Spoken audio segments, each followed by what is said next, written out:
ओम नमः शिवाय। सभी भक्तों को जय श्री राम। भगवान शिव देवादिदेव महादेव, देवताओं के देवता, ईश्वरों के ईश्वर, महेश्वर, देवादिदेव महादेव तनिक सी भक्ति से प्रसन्न हो जाते हैं। सदाभाव से भगवान शिव के शिवलिंग पर यदि कोई सदाभाव से एक लोटा जल भी समर्पित करता है तो उसी से भगवान शिव प्रसन्न हो जाते हैं। भगवान शिव को भोलेनाथ कहा जाता है। भोलेनाथ इसलिए कहा जाता है कि बहुत ही भोले होते हैं, बहुत ही भोले होते हैं और थोड़ी सी भक्ति से प्रसन्न हो जाते हैं, भक्तों को मनोवांछित फल प्रदान कर देते हैं। भगवान शिव तनिक से भक्ति से प्रसन्न होने वाले देवता हैं, इसलिए उनको भोलेनाथ कहा जाता है। भगवान शिव की जब आप भक्ति करते हैं तो भगवान शिव की अनुकंपा आपके ऊपर होने लगती है। कुछ संकेत ऐसे होते हैं जिन संकेतों से आप ये समझ सकते हैं कि भगवान शिव मेरे ऊपर मेहरबान है, भगवान शिव की अनुकंपा मुझे प्राप्त हो रही है, भगवान शिव का आशीर्वाद मुझे प्राप्त हो रहा है। बहुत सारे लक्षण होते हैं, लेकिन उनमें से कुछ लक्षण मैं आपको बता रहा हूं, जिन लक्षणों से आप ये समझ सकते हैं कि भगवान शिव हमारे ऊपर प्रसन्न है। तो आइए जानते हैं वो लक्षण कौन कौन से होते हैं जिन लक्षणों से आप ये समझ सकते हैं कि भगवान शिव हमारे ऊपर मेहरबान है। जिस समय आप भगवान शिव के मंदिर में पूजा करने आते हैं या शिवलिंग के जल चढ़ाने आते हैं तो उस समय यदि शिवलिंग के ऊपर कोई बेलपत्र या कोई फूल या कोई भांग पत्र इत्यादि चढ़ा हुआ हो और अचानक से वह नीचे गिर जाए, अपने आप ही नीचे गिर जाए, बिना आपके जल चढ़ाए, बिना आपके छुए, आपके आते ही आपने भगवान के दर्शन किए, अपने आप ही नीचे गिर गया, या भगवान शिव के हाथ से पुष्प गिर गया, या भगवान शिव के गले से माला गिर गई और वह आपके सामने अचानक से गिर गई, तो इसका मतलब यह है कि भगवान शिव आपके ऊपर मेहरबान है, भगवान शिव आपके ऊपर अनुग्रह कर रहे हैं, भगवान शिव की अनुकंपा आपको प्राप्त हो रही है। और दूसरा लक्षण होता है कि भगवान शिव के सामने जब आप दीपक जलाते हैं तो दीपक जलाते ही अचानक से यदि दीपक की बहुत तेज जलने लगे,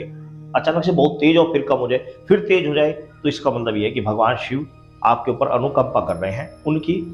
पॉजिटिव एनर्जी आपके पास आ रही है। और तीसरा लक्षण महत्वपूर्ण लक्षण है जो मैंने प्रत्यक्ष कुछ भक्तों के साथ भी देखा और अपने साथ तो अक्सर देखते रहते हैं कि जिस समय आप भगवान शिव के मंदिर में भगवान शिव को जल चढ़ा रहे हैं या उनके मंत्रों का जाप कर रहे हैं, ओम नमः शिवाय मंत्र का, या फिर आप अन्य महामृत्युंजय मंत्र का जाप कर रहे हैं, या फिर आप अन्य तरह से भगवान शिव के शिव तांडव स्तोत्रों की स्तुति कर रहे हैं या भगवान शिव को जल चढ़ा रहे हैं, उस समय यदि आपका शरीर भारी होता है, बहुत ज्यादा भारी हो रहा है, शरीर इतना भारी हो रहा है, ऐसा लगे बहुत ज्यादा वजन डला हुआ है, शरीर भारी हो गया है एकदम अचानक से, या फिर शरीर हिल रहा है, अचानक से हिल रहा है जाप करते हुए, तो इसका मतलब कि 100% भगवान शिव आपके ऊपर मेहरबान हो चुके हैं, भगवान शिव की शक्ति आपको प्राप्त होने वाली है। वेरी इंपॉर्टेंट लक्षण है ये। और चौथा मैं वेरी इंपॉर्टेंट एक लक्षण और आपको बता दे रहा हूं, वो ये कि जब भी भगवान शिव की अनुकंपा भक्त के ऊपर होती है, और मैं जो लक्षण बता रहा हूं ये अपने अनुभव के आधार पर बता रहा हूं, ऐसे नहीं कि किसी के देखकर या सुनकर या पढ़कर बता रहा हूं, अपने अनुभव पर बता रहा हूं। चौथा लक्षण ये होता है कि भगवान शिव जब भगवान अपने भक्त पर मेहरबान होते हैं तो अक्सर उनके मंदिरों के दर्शन होते हैं, अक्सर उनके शिवलिंगों के दर्शन होते हैं, अलग अलग मंदिरों में अलग अलग शिवलिंगों के दर्शन होते हैं जिन पर आप जल चढ़ाते मिलेंगे या आप बेलपत्र चढ़ाते मिलेंगे, या भगवान शिव आपको आशीर्वाद कर देते हुए दिखेंगे स्वप्न में, या फिर कोई संत महात्मा आपको आशीर्वाद देते हुए दिखाई देगा। तो ये लक्षण वेरी इंपॉर्टेंट लक्षण है जो प्रत्यक्ष हमें दिखाई देते हैं। और पांचवा जो लक्षण है जो मैंने महसूस किया है कि जब आप भगवान शिव के मंदिर में एकांत उस समय कोई ना हो और आप जाप कर रहे हैं या ओम नमः शिवाय जाप कर रहे हैं या फिर जल चढ़ा रहे हैं या अन्य किसी मंत्र का जाप कर रहे हैं, तो अचानक से आपको डमरू की आवाज आने लग जाए, बिना डमरू बजाए डमरू की आवाज आ रही है, डमरू बजा कोई ना लेकिन डमरू की आवाज आ रही है, घंटी की आवाज आ रही है, घंटी को बजा नहीं रहा है, या फिर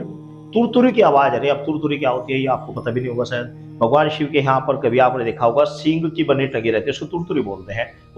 उसकी आवाज अचानक से आपको आ रही है, या फिर मृदंग की आवाज आ रही है। तो इस तरह की ध्वनि यदि आपको अचानक से आ रही है बिना किसी शोर शराबे के, तो इसका मतलब यह है कि भगवान शिव आपके ऊपर मेहरबान है, भगवान शिव की अनुकंपा आपको प्राप्त हो चुकी है। इसके अलावा भी मैं एक लक्षण आपको अपनी तरफ से एडवाइस जरूर बता रहा हूं कि यदि आपके साथ ये लक्षण भी होता है तो ये भी वेरी इंपॉर्टेंट लक्षण है। वो क्या होता है ये जानते हैं।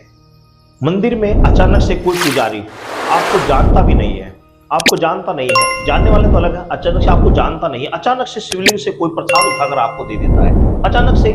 बिना आपके मांगे बिना आपके कहे सुने शिवलिंग से उठाकर आपको पुजारी कोई प्रसाद दे देता है, तो इसका भी ये अर्थ है कि भगवान शिव का आशीर्वाद आपको प्राप्त हो रहा है, भगवान शिव की अनुकंपा आपको प्राप्त हो रही है, भगवान शिव आपके ऊपर मेहरबान है। तो ये कुछ लक्षण है, यदि आपके जीवन में ये लक्षण घटते हैं तो आप समझिए भगवान शिव आपके ऊपर मेहरबान है। तो ये वेरी इंपॉर्टेंट लक्षण है। सभी भक्तों को जय श्री राम।